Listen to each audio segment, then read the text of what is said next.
So, hey guys, I'm just testing this out. This is my first official video as a Substack member.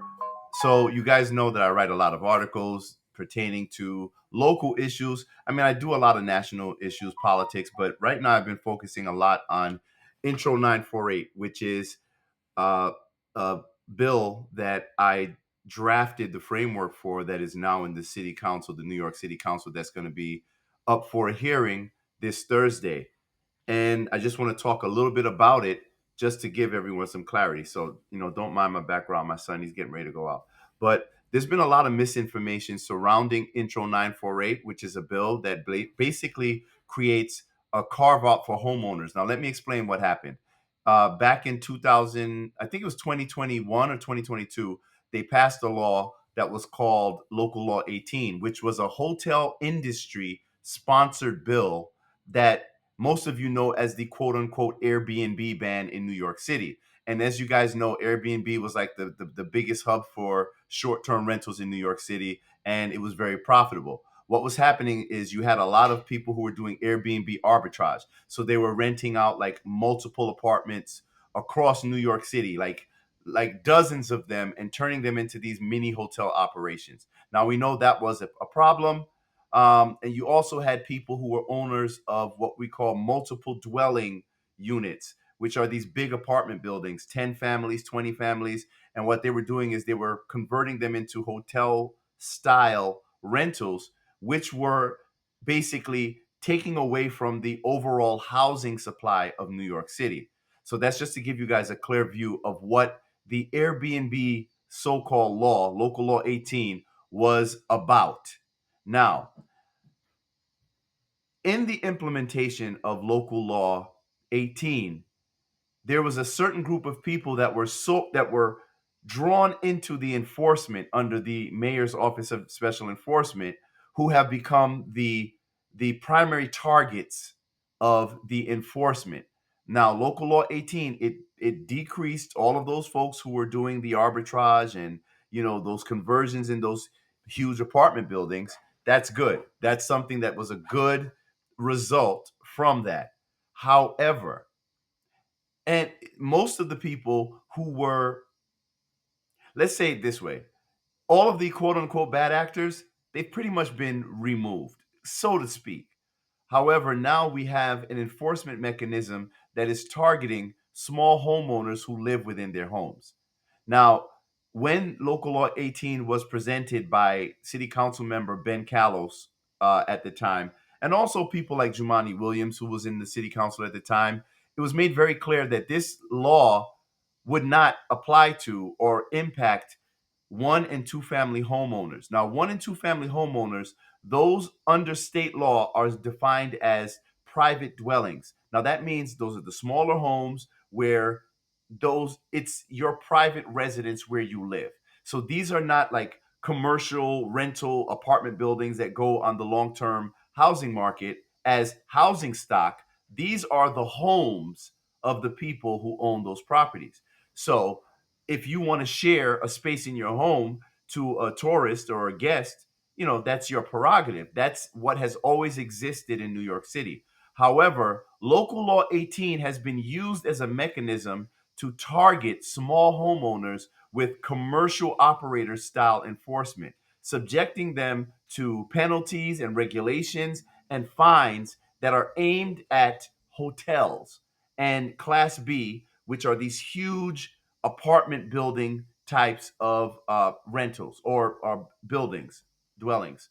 So we saw the problem. Uh, those small homeowners were pulled into the enforcement mechanism, which basically has really rendered a lot of those people financially unviable at this point, because a lot of the smaller homeowners in New York City, they were doing short-term rentals as a way of supplementing their income in a very expensive city with a continuously rising cost of living. So you have a lot of people who have been here for decades, generations, who own their homes, and many of these people are also on like fixed incomes. There are a lot of elderly people, senior citizens who reside in their homes. You also have people who are families, working middle class families, immigrant families who have come to this country. They, come to New York City, the city of opportunity, to build whether their businesses, work hard, save their money, buy a home, and to be able to maintain some sense of generational wealth. Now, those people who put in so much work in this city have unfortunately now become the targets. They are now in the crosshairs of the hyper regulation and enforcement that is being implemented by the mayor's Office of Special Enforcement and Department of Buildings. And unfortunately, there's been this huge misinformation campaign that's been pushed by the hotel unions, the HTC, Hotel Trades Unions, the Hotel Trades Council, to propagandize small homeowners who share their homes. Now, why is the HTC, who, by the way, actually drafted and funded Local Law 18, why are they going so hard against small property owners who are struggling to survive in New York City? Profits. Now, there's always been this long-standing war between the hotel industry and Airbnb. But here's the thing: short term rentals existed in New York City and in this country before Airbnb ever existed. So, what the HTC has been doing is they've been trying to paint actually my bill now, 948, as an Airbnb sponsored bill. Airbnb has never helped us, they've never donated to us, they've never supported us, and neither has the HTC. So, what's happening now is you have HTC and their lobbyist groups that they're spending millions of dollars with to put out this propaganda campaign. And you have Airbnb on the other side who are spending their $1 million with their lobbyist groups. Both of these groups, these corporations, are doing this using these nonprofits to spread their messaging. And the actual people who are being impacted, mostly Black, brown, immigrant, elderly, middle class New Yorkers, they're being drowned out of the conversation. Now, my organization, which is New York Homeowners Alliance, we represent the actual victims of this predatory legislation. However, for some reason, the media has never been interested in talking to any of us. They don't ask questions, but they'll go to Airbnb, they'll go to the HTC, and they'll keep dominating the narrative while the people who are being impacted by this, the people who have actually drafted the legislation and put it on the table, are being outright ignored. And this is the problem that I have with these ultra wealthy corporations, whether it be Airbnb or the HTC. Anyone who is ignoring the interests of middle class and working poor people, they have become the problem because they now dominate the narrative while twisting and bastardizing any real information that we can all have to understand what's truly going on. So, to just let you guys know what's going on, is there is now a concerted effort from the HTC to propagandize and just misinform the public about Intro 948, which is nothing more than a simple carve out under Local Law 18 to make sure that the most vulnerable people who are not a part of the city's housing stock are not impacted, that they are not affected by that enforcement.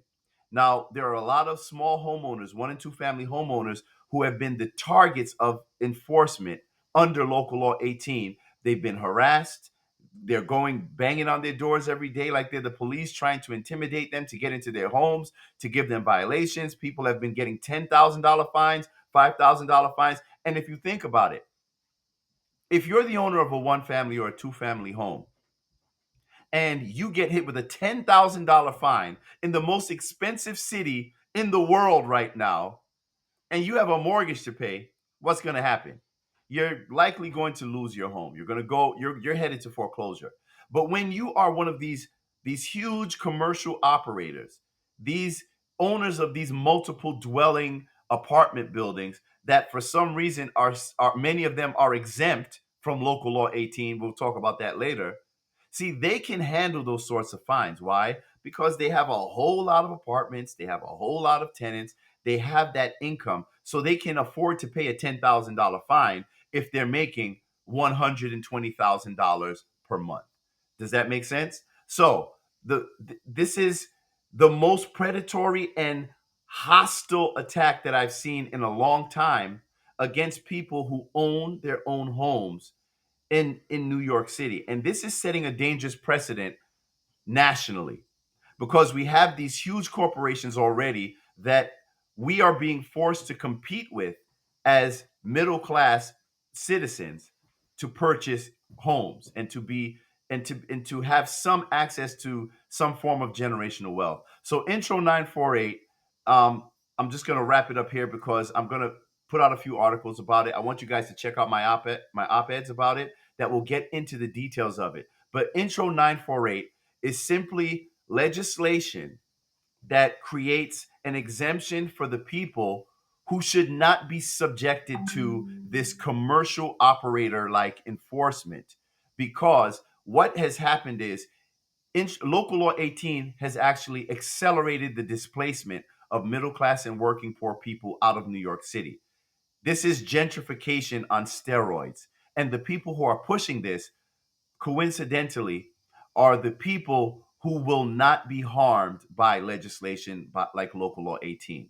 So I want you guys to just look into it, and I appreciate you. Thank you for joining me for my first video that I ever did on Substack. I'm still figuring this thing out, and if you can, just subscribe. Kingsman Journal, Kingsman Reports. I'm Tony L. Thank you for joining me, and I'll see you guys soon. Peace.